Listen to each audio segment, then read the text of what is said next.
안녕하십니까. 자, 이번 시간 부동산 공시법 시간입니다. 자, 공시법이란 것이 어떤 내용의 법을 담고 있는 것인지 간단히 설명을 드린 다음에 우리가 하나씩 정리하는 시간을 갖도록 하겠습니다. 자, 공인중개사 과목에서 2차 과목 중에 속해 있는 것이 부동산 공시법인데, 공시법이란 것은 이제 앞으로 공부하시게 될 내용이 두 개의 법을 배우시게 됩니다. 하나가 이제 부동산 등기법을 공부하시게 되고, 또 하나가 공간정보의 구축 및 관리 등에 관한 법률에서 줄여서 지적법 이렇게 표현을 합니다. 이제 말이 좀 어려운데요.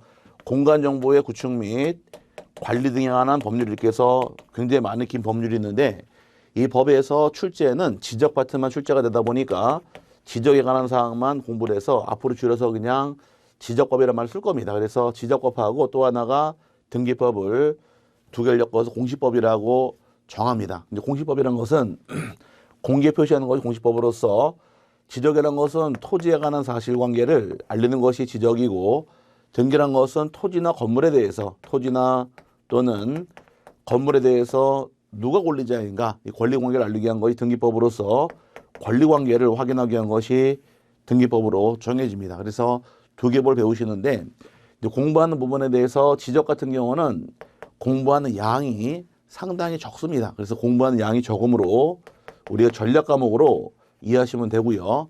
반면에 등기법 같은 경우는 공부하는 양이 상당히 많습니다. 양이 많은 것이 이 등기법의 나쁜 점이고, 그래서 마지막까지 애를 먹는 과목이 등기법으로 생각하시면 됩니다. 그 다음에 난이도 면에서도 지적 같은 경우는 난이도가 상당히 떨어집니다. 난이도가 좀 많이 떨어지기 때문에 조금만 공부를 하시고 암기 조금 하시게 되면 답이 다 보입니다.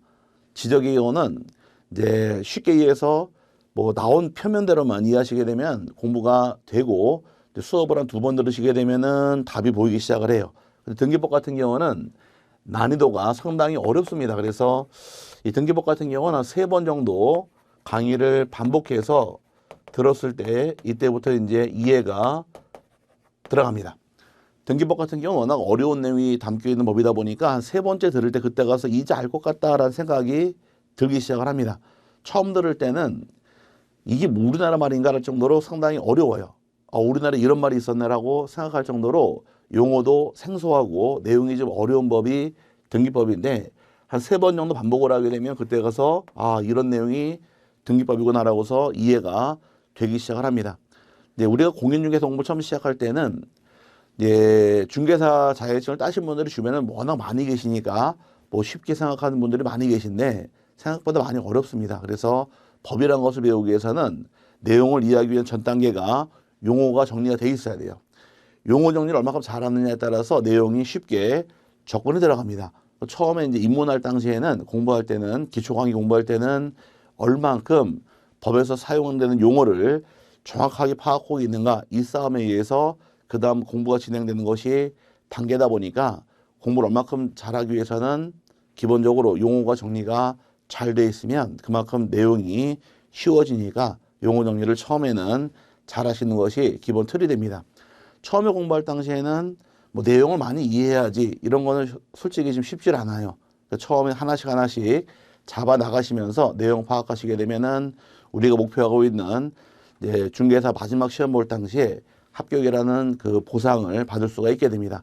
체계적으로 계획 세우시고, 또 우리 공부가 두 달, 세 달 공부가 아니라 1년 동안 쭉 끌고 가서 10월 달에 시험 봤을 때 합격하는 시험이 이 시험이다 보니까 길게 보시고 공부하시고, 1년 동안 쭉 가는 공부다 보니까 중간에 힘들고 이거 해야 될까라는 이런 뭐 의문점도 생기고 막 하는데, 그런 생각은 본인이 처음에 계획 세웠던 대로 밀고 나가시면서 차분하게 우리 EBS 커리큘럼을 따라오시게 되면 충분히 합격하실 것이라고 생각을 합니다. 그래서 두 개 법에 대해서 일단 공부한 양도 적은 것이 지적이고, 난이도가 떨어지는 것도 지적 쪽이 많이 떨어지더라. 하지만 등기법 같은 경우는 양도 많고 난이도가 상당히 어려우니까 한 6개월 정도 공부를 하셔야지 그때 가서 이제 알 것 같다는 생각이 들기 시작하므로 처음에 수업 들을 때는 부담 갖지 마시고 편하게 공부하시기 바랍니다.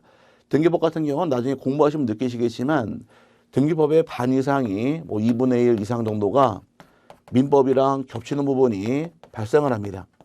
민법 내용이 많이 들어오는데 민법 공부가 돼야지만 등기법은 공부가 되기 시작을 해요. 민법 같은 경우가 양이 많고 공부가 좀 어렵습니다. 그래서 민법 공부가 되는 것이 단계다 보니까 등기법 같은 경우는 길게 보시고 공부하시는 것이 방향이고, 나는 그래도 아무래도 점수가 좀 빨리 나왔으면 좋겠다. 모의고사 볼 때 점수가 나와주면은 난 힘이 생길 것 같아. 이 생각이 있으신 분들은 지적을 먼저 공부하시면 점수가 유지가 됩니다. 지적법이라는 것은 법에 나온 그대로만 출제하기 때문에 숨은 게 없어요. 이런 좋은 점이, 지적이 좋은 점이 반면에 등기법은 숨은 게 많이 있다 보니까 등기법은 내용을 파악하는 게 조금 어렵다는 점만 참고하시면 되고요. 출제의 경우는 지적 파트에서 12문제가 출제가 되고, 그 다음에 등기법의 12문제에서 우리 공시법은 24문제가 기출이 됩니다. 이 24개에다가 나중에 부동산 세법에 대해서 16문제에서 총 40문제가 한 과목으로 만들어지다 보니까 이 공시법이랑 세법 같은 조각법들이 많이 있어요. 그래서 이런 것들을 공부하는 것이 좀 어려운 게 이 공시법의 나쁜 점이지만, 그래도 합격을 하기 위해서는 꼭 필요한 과목이니까 정리를 꼭 잘 하시기를 바랍니다. 이런 식으로 이제 공시법을 이제 내용을 이해하시고 우리 기초서에서 이제 공시제도가 무엇인지 다시 한번 자세하게 하나씩 살펴보도록 하겠습니다. 우리 인문구의 기초규제 보게 되면 288페이지에 공시란 제도에 대해서 나옵니다. 부동산 공시란 것이 무엇인가를 담고 있는데, 공시라는 것은 뭐를 의미하느냐? 공개 표시를 줄임말이 공시가 됩니다. 그래서 공개 표시하는 것이 공시법의 뜻으로서 우리 민법을 보게 되면 부동산의 물권 변동은 등기를 하도록 규정이 됩니다. 그래서 공시라는 것은 부동산에 대해서, 그 다음에 동산에 대해서 누가 권리자인지, 어떤 토지나 건물이 있는지 이를 확인하기 위한 것이 공시제도가 됩니다. 그래서 부동산 같은 경우는 누가 권리자인가 확인하기 위한 것이 등기로서 권리를 공시하는 것이 내용이고, 다음에 동산 같은 경우는 점유로서 이제 알리게 됩니다. 그럼 등기를 하기 위해서는 전제 조건이 있어요. 우리가 배우는 것은 부동산이니까 동산은 점유로 공시하더라, 이렇게 이해하시면 됩니다. 그럼 등기를 하기 위해서 먼저 무엇이 만들어지느냐? 물건이 확정이 돼야 돼요. 물건이 확정이 돼야 되고, 어떤 물건이냐? 토지나 건물에 대해 확정이 될 것이고, 그 다음에 누가 권리자인가 권리 표시를 하게 됩니다. 그래서 물건과 권리를 알리는 것이 공시의 뜻인데, 물건이라는 건 다시 부동산 둘로 세분을 해요. 우리 부동산이라고 칭하는 것은 토지와 그 정착물을 부동산이라고 정하고 있는데, 쉽게 이해해서 토지와 건물을 이해하시면 됩니다. 그럼 토지라는 부동산이 있고, 그 다음에 건물이라는 부동산이 존재하더라. 그러면 토지와 건물에 대해서 어떤 토지인지, 그 다음에 어떤 건물인가를 먼저 알려주게 됩니다. 그래서 토지의 경우는 지적에서 담당을 하면서 이제 토지에 관한 사항을 다루는 것이 지적의 공시 기능이고, 건물의 경우는 건축법에서 담당을 합니다. 근데 건축법이란 것은 저한테 배우는 게 아니라 이제 공법 시간에 배우다 보니까 저한테 배우는 것은 지적 파트만 저한테 배우게 됩니다. 그래서 토지에 관한 사항은 지적이 담당하더라. 이건 공시법에서 저한테 배우시게 되고, 이 건축법 같은 경우는 부동산 공법 시간에 배우다 보니까 저한테 안 배웁니다. 그래서 따로 띄어서 공부하시되, 그 다음에 또 누가 권리자인가 확인하기 위한 것이 바로 등기법으로서 알리는 것이 내용이 됩니다. 그래서 이제 기본적인 틀이란 것은 부동산의 권리관계 알리는 것이 등기인데, 등기가 되기 위한 조건이 바로 부동산 물건이 확정이 돼야 돼요. 그럼 물건으로서 토지란 것은 지적이 담당을 하는 것이고, 건물이란 것은 건축법이 담당을 하게 되어 있으며, 토지와 건물의 권리자가 누구인가 확인하기 위한 것이 바로 등기법으로서 다루는 것이 이 공시의 전반적인 내용이 됩니다. 그럼 이 등기를 줌으로써 우리 부동산을 쉽게 거래할 수 있고 안전하게 거래하기 위한 것이 공시의 기본 기능이 됩니다. 그래서 등기가 가진 기능이라는 것은 거래를 최대한 안전하게 할 수 있고, 그 다음에 신속하게 하기 위한 것이 등기로서 내용이 됩니다. 그럼 등기란 것이 왜 나왔느냐? 공시란 것이 우리 쉽게 한번 더 이해해 보자고요.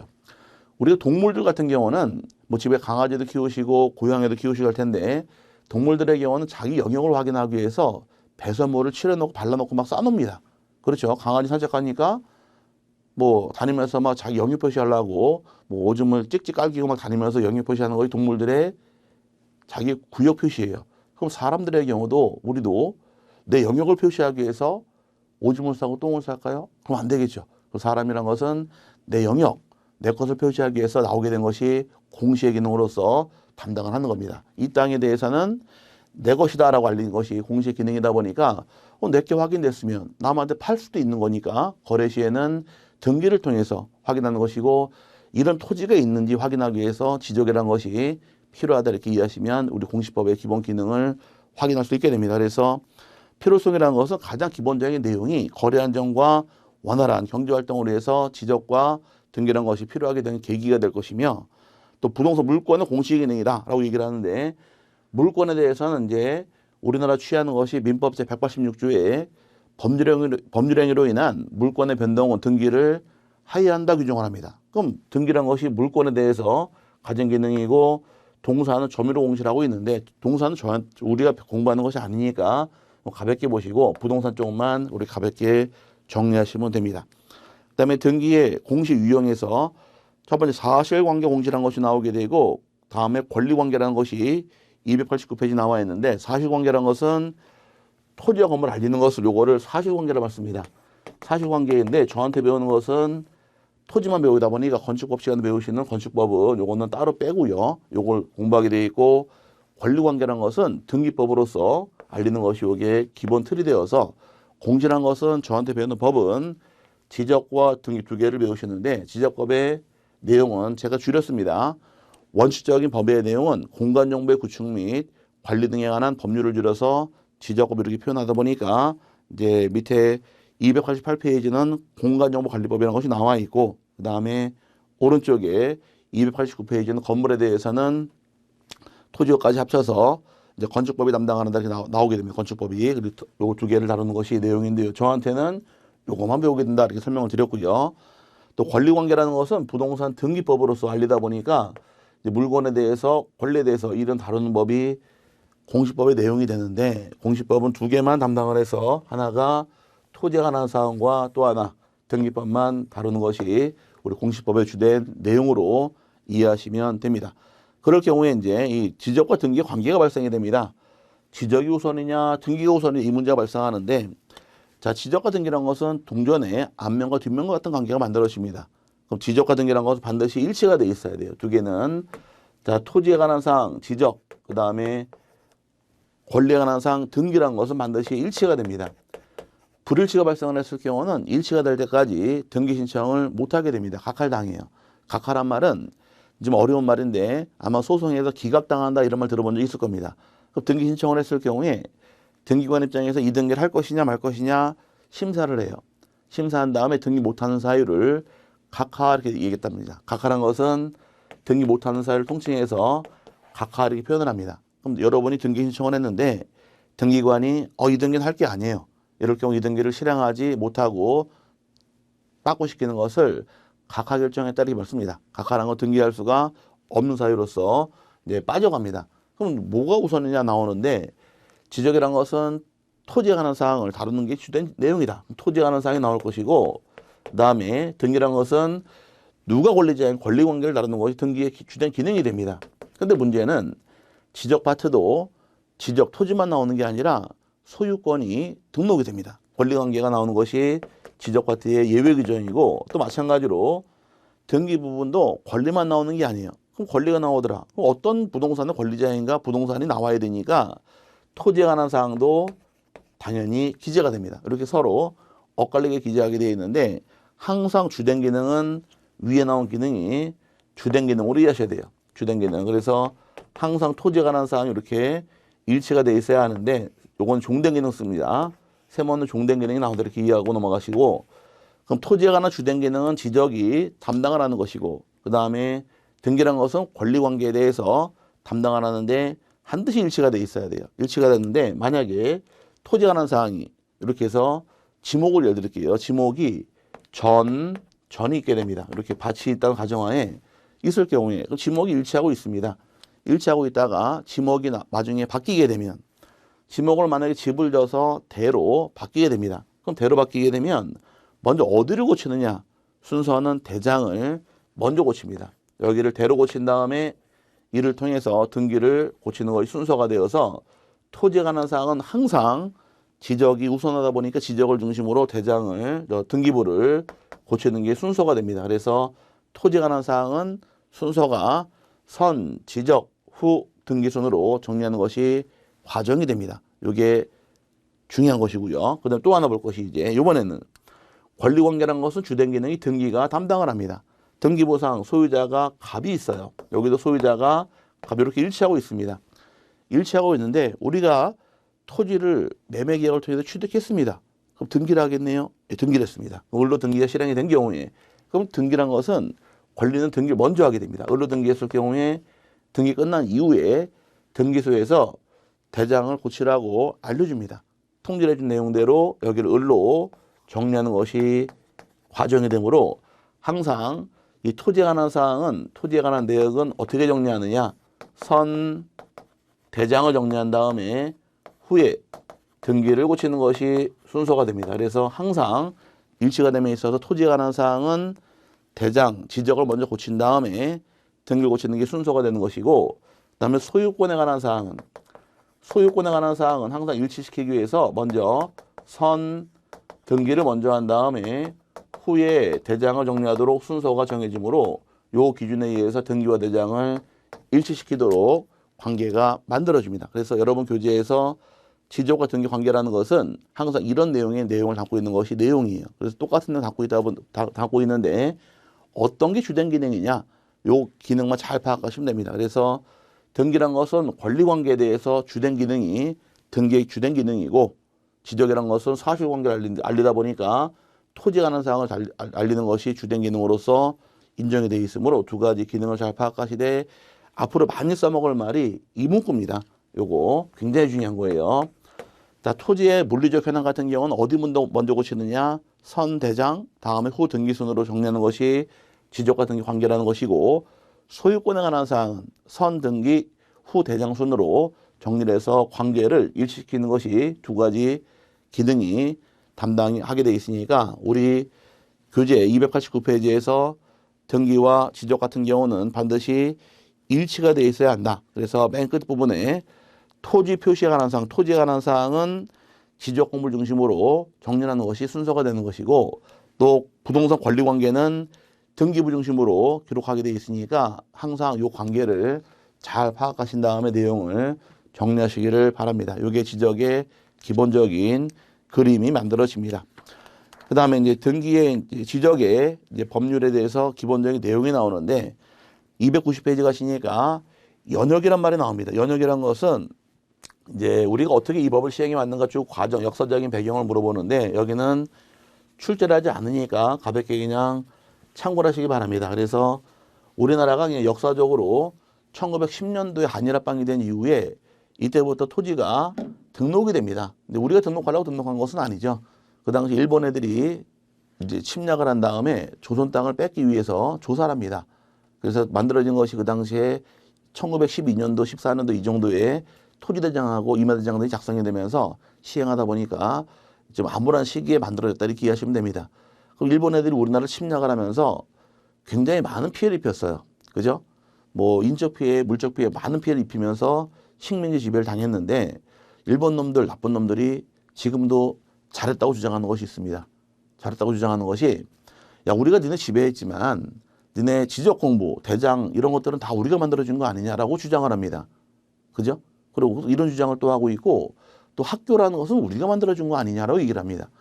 조선시대 때는 서당이 있었지 학교가 없었잖아요. 그래서 학교를 만들어준 것이 뭐 소학교, 중학교 만들어주면서 근대화된 교육을 받게끔 만든 게 우리 아니냐 얘기를 하는데 뭐 그 맞을 수도 있다라고 가정하게 되면 우리도 일본을 한 36년 지배해서 그렇게 한번 하면 되지 않을까요? 어쨌든 이 암울한 시기에 만들어진 것이 지적 공부다 이렇게 이해하시면 좀 마음은 그렇지만 이때 만들었다 이렇게 이해하고 넘어가시면 될 것 같습니다. 어쨌든 그 구성은 가볍게 보시고요. 하단부에 입법 목적이 나옵니다. 목적이란 것이 법률 제1조 내용을 담고 있는데 입법 목적이란 것은 지적법의 제법률 1조가 됩니다. 1조가 바로 이 법을 왜 만들었는가 목적이 만들어집니다. 목적이란 것은 이 법은 측량의 기준 및 절차와 지적공부, 부동산 종합공부의 작성 및 관리 등에 관한 사항을 규정함으로써 국토의 효율적인 관리와 국민의 소유권 보호에 기여함을 목적으로 한다 해서 목적을 정해지는데 궁극적인 목적이라는 것은 두 가지 큰 목적이 있는 겁니다. 첫 번째는 국토의 효율적인 관리가 있고 또 하나가 소유권 보호에 기여함을 목적으로 한다 해서 입법 목적이 정해집니다. 목적이라는 것은 과거에 18회 때 한번 출제한 적은 있어요. 근데 지금은 출제를 하지 않으니까 그냥 가볍게 참고만 하시길 바랍니다. 이 법은 왜 만들었느냐? 국민의 소유권 보호와 토지의 효율적인 관리를 위해서 이 법을 만들었다. 이게 법의 목적이 되니까 가볍게 참고하시면 되고요. 그다음 넘어가서 이제 이 공간 정보의 구축 및 관리 등의 법률의 기본 이념이 정해집니다. 자, 목적을 간단히 봤고요. 기본 이념의 경우는 이제 앞으로 우리가 써먹을 가장 기본적인 토대가 되는데 5가지 이념이 발생이 됩니다. 5대 이념이라는 말을 쓰는데 5대 이념의 경우는 첫 번째가 지적 국정주의라는 말을 씁니다. 자, 첫 번째 지적이라는 것은 토지에 관한 사항은 누가 결정하느냐? 지적은 항상 국가가 결정한다. 국정주의가 적용이 됩니다. 자, 토지에 관한 사항에서 앞으로 이제 배우시게 될 내용이 토지의 지번 또는 지목, 면적, 경계, 좌표 이런 건 누가 결정할 것이냐 이 문제가 대두가 됩니다. 그럼 토지에 관한 사항, 일정한 사항들은 전부 다 국가에서 결정하는 것이고 개인이 결정할 수 없게 됩니다. 왜 그럴까요?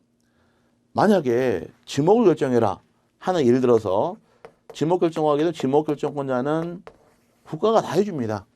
만약에 소유자가 네가 정해라라고 권한이 넘어오게 되면 여러분이 여러분 토지 지목 결정을 합니다. 뭐를 결정하실래요? 전부 다 대로 결정한단 말이 많이 나옵니다. 왜 대로 갈까요? 가격이 비싸니까라는 말을 많이 씁니다. 대가 왜 비쌀까요? 그러면 가격을 영향을 미치는 요인은 3가지가 있습니다. 가격의 결정 요인은 첫 번째 그 재화의 유효 가치가 얼마큼 있느냐 유효성을 따져야 되고 두 번째는 원하는 수요가 얼마큼 있느냐 수요가 또 결정을 하는 것이고요. 그 다음에 희소 가치, 희소성이 얼마큼 있느냐에 따라서 금액이 결정이 됩니다. 그래서 유효성, 그다음에 유효, 수요, 희소 가치를 통해서 금액이 결정이 되는데 대란 토지라는 것은 누구나 원하는 사람이 너무 많습니다. 다 갖고 싶어요. 자기 땅 한 평만이라도 갖고 싶은 게 사람의 욕심입니다. 또 대란 땅의 경우 집도 지을 수 있고 건물도 지을 수 있고 극장도 지을 수 있고 굉장히 많은 용도로 활용될 수가 있고 대란 땅 희소 가치가 굉장히 강합니다. 이 대란 땅의 면적이 얼마큼이 될 것이냐 대란 토지라는 것은 실제로 국토개발연구원 쪽에서 발표하기를 대한민국 전 국토 중에서 3%가 채 안 된다라고 얘기를 합니다. 대란 토지 3%밖에 안 될까요? 아파트 지위 주거용지 되게 많던데요. 그 말을 이렇게 강의를 하게 되면 대부분 다 3% 너무 적은 거 아닌가 이렇게 의심들을 하십니다.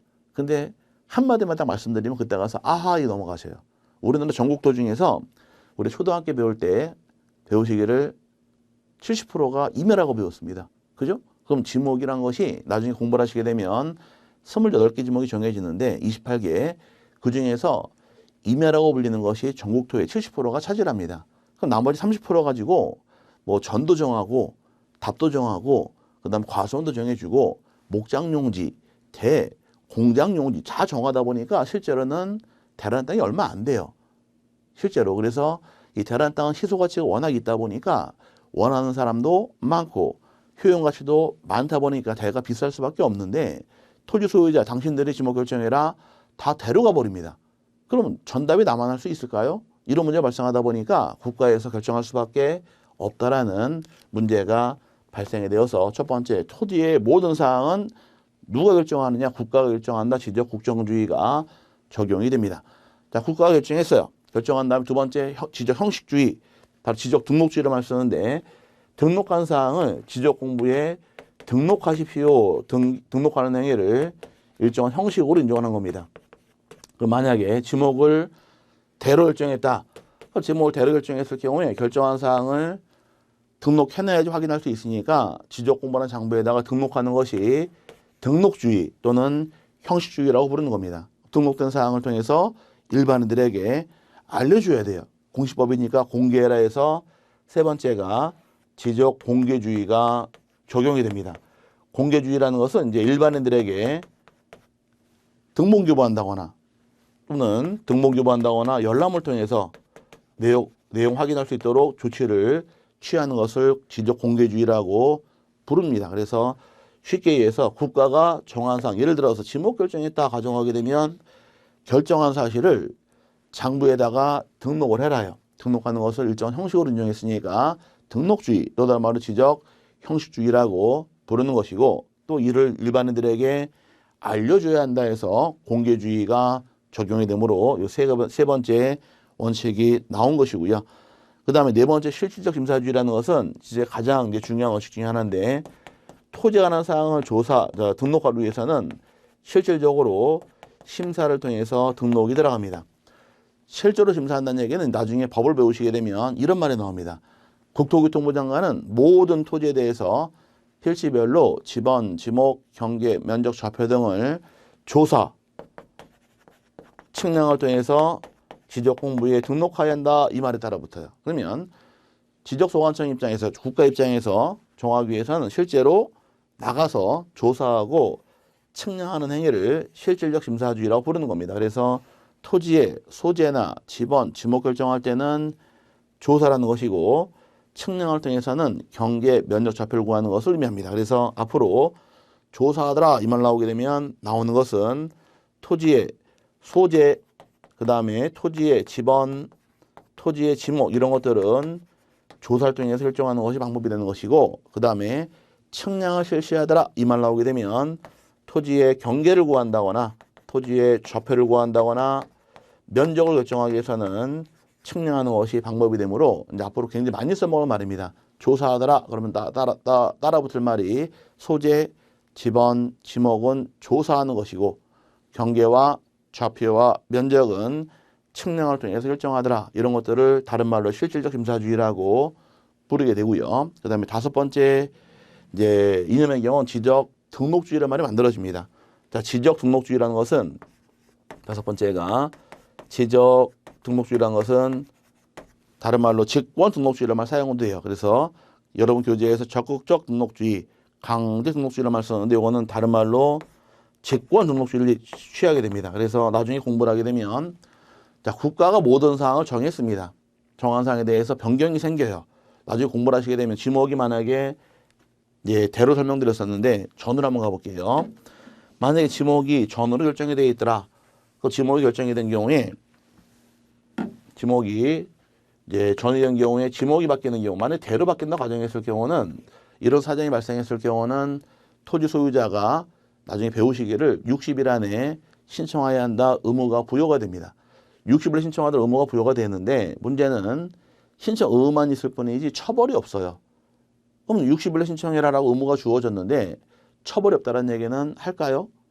안 하겠죠. 그래서 법에 정해놓기를 토지 소유자가 일정한 경우 신청해야 한다. 그럼 신청을 받아서 결정해주면 좋은데 신청이 없을 때에는 국가 입장에서 직권으로 조사 측량을 통해서 결정할 수 있도록 인정을 해줍니다. 그래서 국가에서 강제적으로 직권으로 결정하는 등록주의를 지적 등록주의, 또 다른 말로 직권 등록주의라고 부르는 것이 내용이 되어서 이 다섯 가지 이념을 통해서 이 법이 만들어지므로 다섯 개를 5대 이념 부릅니다. 그래서 가장 중요한 것은 첫 번째죠. 첫 번째 가장 먼저 나온 것이니까 지적은 누가 결정하느냐? 국가만 결정하더라. 그래서 지적 국정주의가 적용을 하겠다. 첫 번째 중요한 것이고 두 번째의 경우는 등록한 사항을 일반인이 할 수 있도록 등록을 하셔야 됩니다. 등록하는 것을 지적 형식주의라는 말을 사용을 해서 두 번째 이념이 만들어집니다. 세 번째, 이런 내용을 공개해라. 지적 공개주의가 적용이 되는 것이고 실제로 심사하는 것을 실질적 심사주의라는 말을 사용을 하고 직권으로 등록한다 해서 다섯 가지 이념이 5대 이념으로 정리가 되어서 이 법이 쭉 만들어집니다. 지적이라는 것이 가장 기본적인 토대가 이 다섯 가지 토대를 통해서 이념을 통해 지적이 만들어지므로 자, 이 개념 가볍게 이해하시면 돼요. 이 부분의 경우도 워밍업 단계다 보니까 뭐 출제를 그렇게 심하게 하지는 않습니다. 가볍게 그냥 이 법이 어떻게 만들어졌는가 이렇게 하나씩 법의 이념 정도 파악하고 넘어가시면 되고 그 다음에 요 다섯 가지 이념을 통해서 이제 우리가 하나씩 내용을 파헤쳐 나갑니다. 여기까지가 이제 가볍게 이제 개념으로 이해하시고 우리 과목 같은 경우는 2차 과목에 속해 있고 지적이라는 것이 내용이 좀 쉬우니까 조금만 공부하시게 되면 점수가 쉽게 나오는 과목이 지적이에요. 그렇다고 또 너무 안 하시면은 점수가 또 안 나오겠죠. 적당히 공부하시면서 공부를 하고 넘어가시면 되는데 대부분 다 공부하실 당시에는 1차, 2차 둘 나눠지는데 1차가 굉장히 중요합니다. 이렇게 얘기를 많이들 말씀하십니다. 그럼 1차가 중요할까요? 2차가 중요할까요? 제가 질문을 많이 하게 되면 대부분 다 1차가 중요합니다. 이렇게 말씀들을 많이 하시는데 손가락은 5개가 있죠. 그죠? 근데 5개 어떤 손가락을 깨물어도 안 아픈 손가락은 없습니다. 또 자격증을 주는 과목은 2차 과목이에요. 1차 과목은 배우시기를 2과목 공부하고 넘어가시고 2차 과목은 네 과목을 공부를 하게 됩니다. 어디 가도 과목이 많나요? 2차가 훨씬 많죠. 그럼 2차 이 많은 과목을 나중에 해야지 이렇게 계획을 세우시게 되면은 나중에 공부할 양이 너무 많이 나와 버리니까 이거는 해결이 안 됩니다. 공부는 1차, 2차가 다 똑같은 과목이에요. 시험을 한 날 한시에 보기 때문에 그래서 다 체계적으로 다 하나씩 같이 공부하시는 것이 요령이고 하다 보게 되면 어떤 과목은 쉽게 점수가 올라가는 과목도 있고 어떤 과목은 점수가 또 쉽게 올라가지 않는 과목도 있습니다. 그런 것들은 이제 비중을 두면서 공부가 좀 안 올라가더라. 거기 조금 더 하면 되는 것이고 시간을 빼서 이렇게 주고받으면서 공부를 하시는 것이 요령인 거지 1차만 열심히 공부하고 2차 나중에 해야지 이렇게 했다가는 2차 과목이 워낙 많으니까 따라갈 수가 없으니까 어차피 1년기에 공부하시고 간다 하면은 차분하게 6과목을 조금씩 이렇게 해 나가면서 가시는 것이 공부하는 요령으로 보시면 되고요. 이런 목적이랑 이념 정도 간단히 파악하시고 이번 시간은 가볍게 여기서 마무리하도록 하겠습니다. 이번 시간 뭐 그렇게 뭐 중요한 내용은 아니고요. 기본 이념 정도를 간단히 파악하시고 넘어가면 될 것 같고 다음 시간부터 이제 체계적으로 해서 전반적인 사항을 다루도록 하겠습니다. 이번 시간 여기서 마무리하고 다음 시간에 뵙겠습니다. 감사합니다.